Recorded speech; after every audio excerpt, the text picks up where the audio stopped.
Vamos direto para a Europa acionar o nosso correspondente Luca Bassani, que traz o resumo do dia dos principais destaques da guerra e da Europa.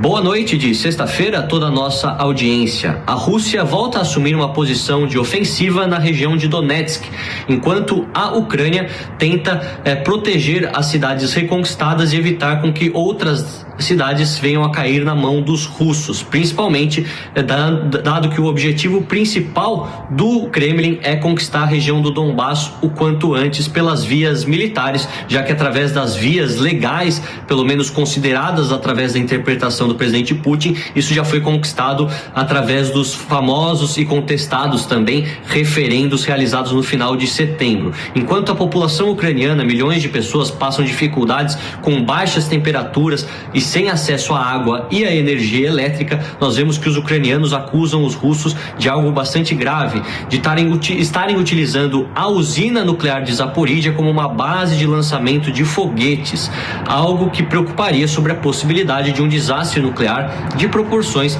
catastróficas. A usina nuclear de Zaporídia foi dominada pelos russos logo no começo da guerra e nós trazemos aqui corriqueiramente o fato dessa usina provocar grande medo em todos os europeus sobre um desastre nuclear que se espalharia não só no território ucraniano, mas também em outros países, com aquela nuvem de radiação, a poeira radioativa, que é muito prejudicial não só às pessoas, mas também a todo o meio ambiente. Os russos têm o controle dessa usina, mas ela está desativada há algum tempo. Mesmo assim, o resíduo radioativo que possa existir nessa localidade já é o suficiente para que qualquer erro de cálculo ou de manuseio ou falta de manutenção, agora principalmente com essa base de lançamentos, essa suposta base de lançamentos, possa vir se tornar um problema muito grande e, com isso, um desastre nuclear aconteça no território europeu mais uma vez. Por enquanto, não temos ainda nenhuma manifestação dos russos, mas provavelmente essa será mais um capítulo que provocará uma nova guerra de narrativas entre os dois beligerantes. Ontem demos aqui a libertação, aquela troca inédita de prisioneiros, tanto da atleta do basquete americano, Brittney Griner, com o mercenário de armas Viktor Bout, que também foi libertado por parte dos americanos, e nós temos que ela chegou nos Estados Unidos e agora as autoridades esperam que ela passe adiante qualquer tipo de informação que tenha escutado ou visto que possa ser essencial nesse momento. Ao mesmo tempo, muitos acreditam que essa troca foi estratégica e que Viktor Bout, esse mercenário da morte, esse grande traficante de armas que tivemos no mundo por muito tempo, possa ser também importante na nova estratégia dos russos perante os ucranianos durante esses meses de inverno. Como sempre, passaremos para vocês todas as nossas atualizações sobre a geopolítica europeia, principalmente a guerra na Ucrânia. Luca Bassani, de Braga, em Portugal, para a Jovem Pan News. E aí, Conrado, a gente falava ontem justamente sobre esse conflito na Ucrânia e do senhor do inverno, e que as tropas estavam lá com seus confrontos, mas você não tinha uma grande ofensiva. Na verdade, os russos tinham recuado, abriram mão de um determinado pedaço, e o Kawaguchi chegava a falar sobre sobre o fronte de batalha. E agora vem essa informação de uma ofensiva russa, ou seja, os russos resolveram reagir aos ucranianos. William, desde o início dessa guerra, a gente tem a região do Donbass, aquela parte mais perto de Kursk, ali mais ao leste da Ucrânia. É o interesse da Rússia desde o início dessa guerra, Donetsk e Luhansk. São as capitais das principais regiões, tem o mesmo nome das regiões, são as capitais dessas duas regiões que compreendem o Donbass. O que a Rússia fez? A Rússia fez aquela velha estratégia, né? Eu vou engolir um elefante para defecar um ratinho, eu vou comer uma montanha para defecar um grãozinho de areia. Ou seja, eles fizeram um ataque até o sul, até a Odessa, até aqui, os arredores de Kiev, para colocar um terror na Ucrânia. A Ucrânia só sobreviveu porque os países que compõem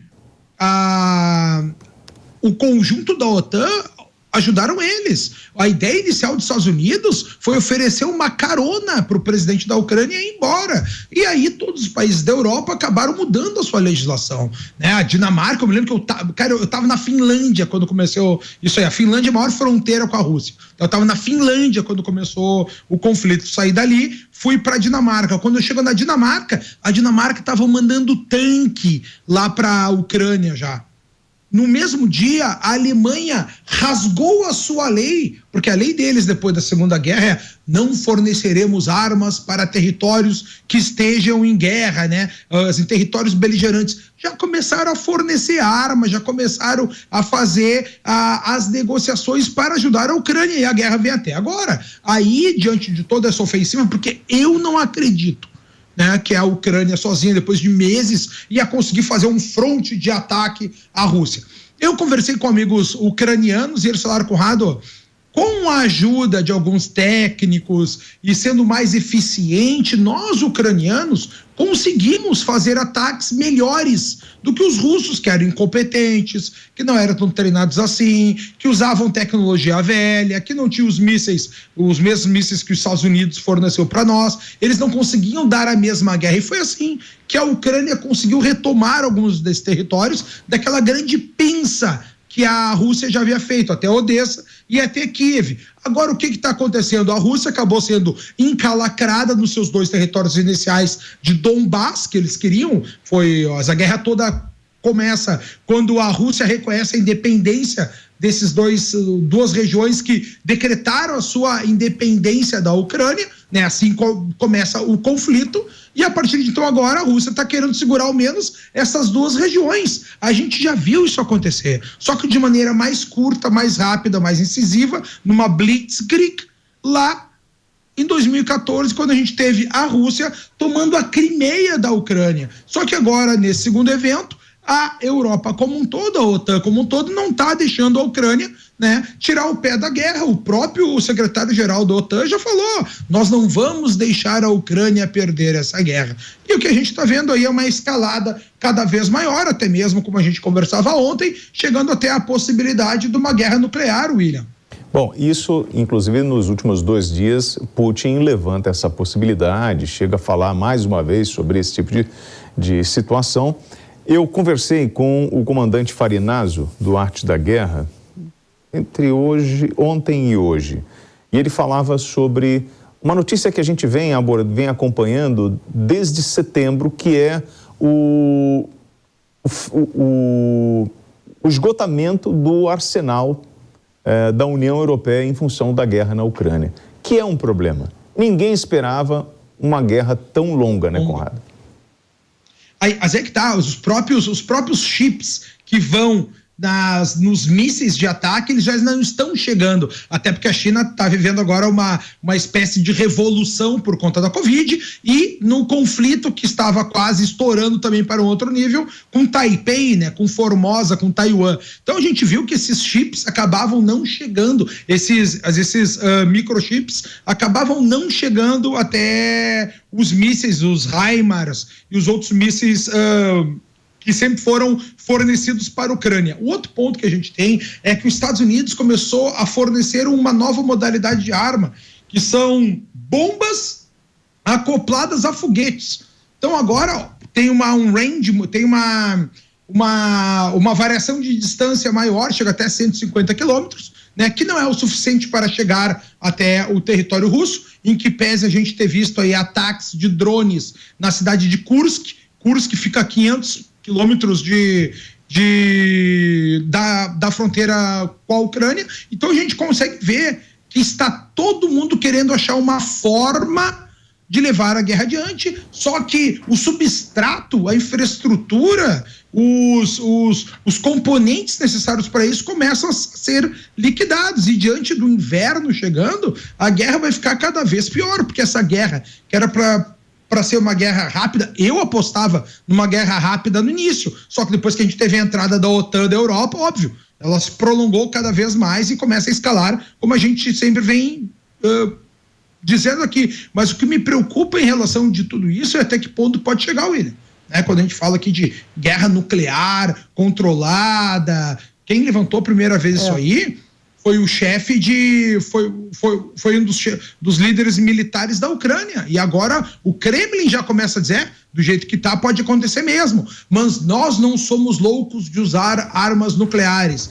Esse é o discurso ipsiliteri do Putin em relação a todo esse conflito, William. Por falar em Putin, o The Guardian traz em destaque sobre a guerra na Ucrânia, falando, olha, Putin sugere a possibilidade de acordo para acabar com a guerra na Ucrânia.